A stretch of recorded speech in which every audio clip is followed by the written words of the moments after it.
Good evening, y'all. Good evening. Y'all are good out there. Yeah, thank you. Let's give it up for Eminence. Come on. They were strutting themselves down the runway and all on this stage. Now, of course, all of us aren't models. But just like models, we learn to walk and be comfortable in our skin. We learn to stand in place, poised and confident. No one is born a model, like no one is born a humanitarian or a philanthropist, nor can we walk on water like Jesus yet.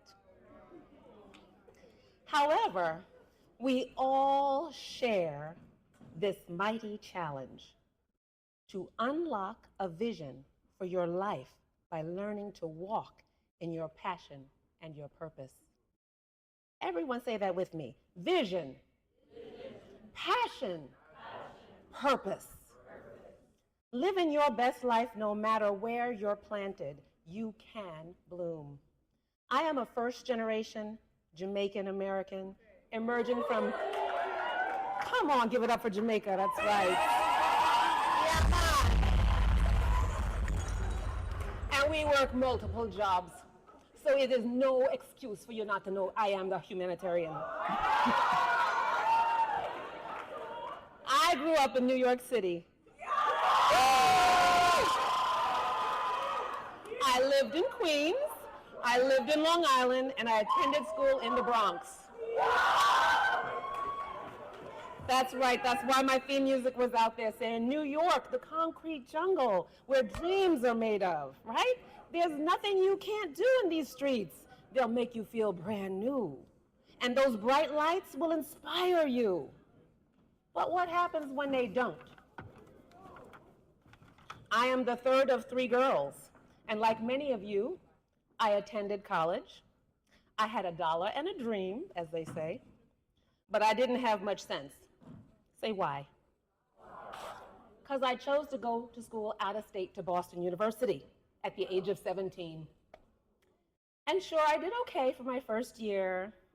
However, not knowing how to navigate the system and what loans would cover and what loans don't, left me with a $14,000 debt.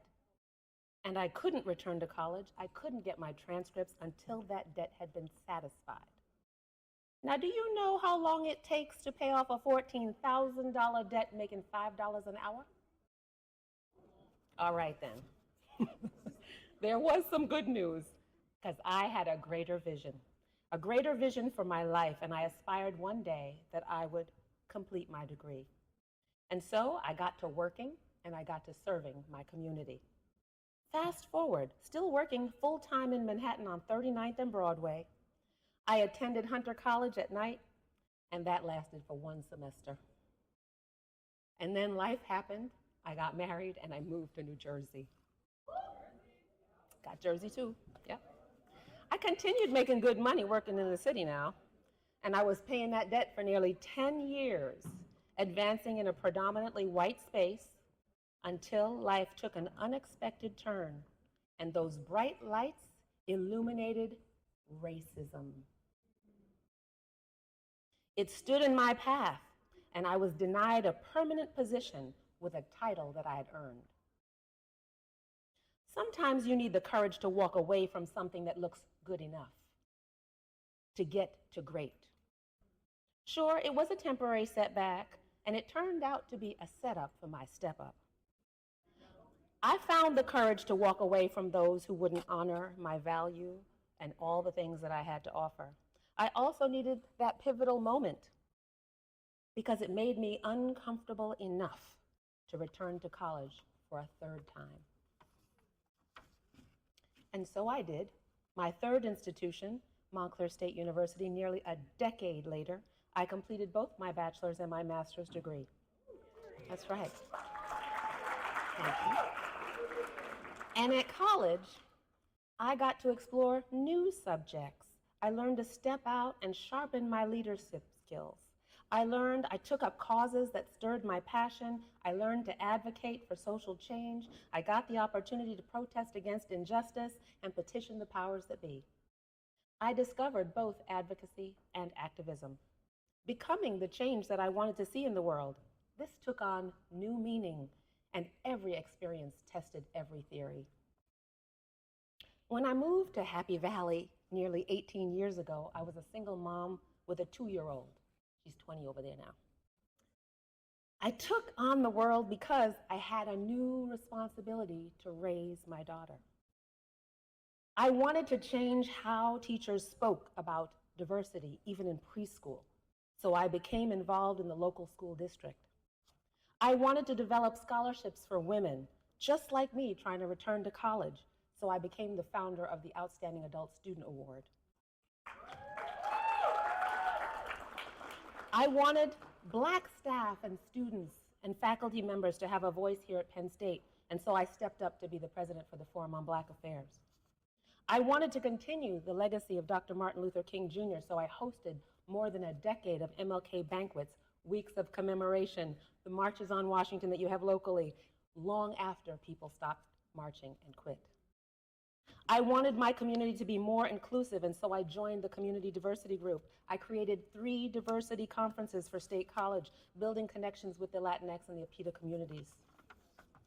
I wanted a more compassionate community, so I co-hosted reentry simulations and panels so we could discuss the challenges faced by those who are justice impacted.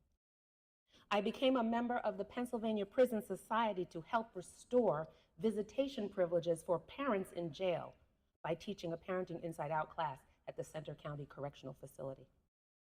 All of these humanitarian activities and connections may seem overwhelming, and it often was, because we know just how tired and how frustrating it can be to sacrifice your time and your energy for things you can't yet see. There are so many hurdles and so many hoops to overcome, but no one does this work alone. We have to build a network of trust. We have to identify people who share your passion. You have to be committed to your purpose and align your work with the values that you strive for in order to serve other people's needs. So I want all of you to set your destination. I want you to run your own race.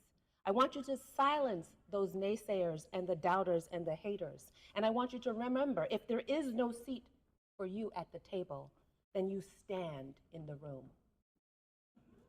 I want you to listen, and I want you to learn, and I want you to improve upon what you can see.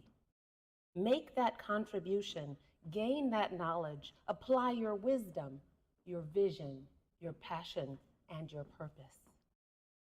James Baldwin, author and poet and civil rights activist, said, "The world is before you.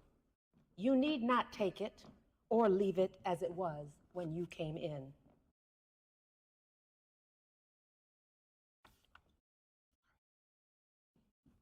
And Bryan Stevenson came to Penn State in March of 2019, and he reignited my advocacy and my activism.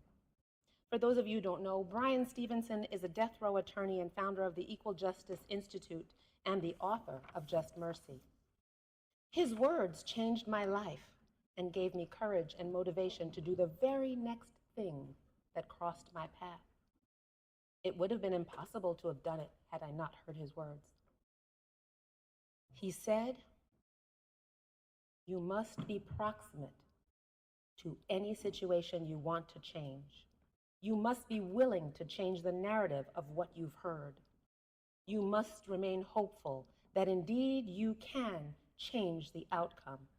And finally, you must be willing to be inconvenienced and uncomfortable for justice." The unexpected death of Osaze Osagi on that same day pulled me into the streets with the Black Lives Matter movement.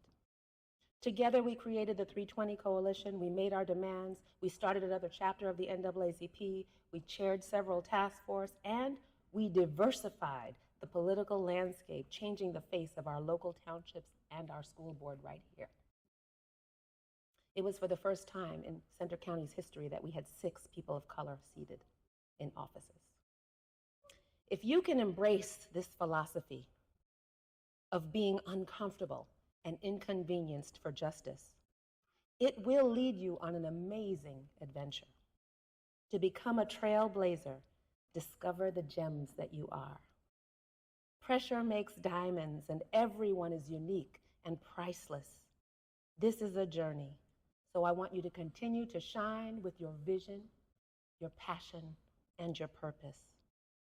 Let us begin and maintain being a multi-generational network of activists, dismantling structural racism with our passion, our purpose, and our power. Let us be real, relevant, and ready to take action on the pressing issues within our community. Our success begins with yes. So say yes to your passion. Say yes to your vision.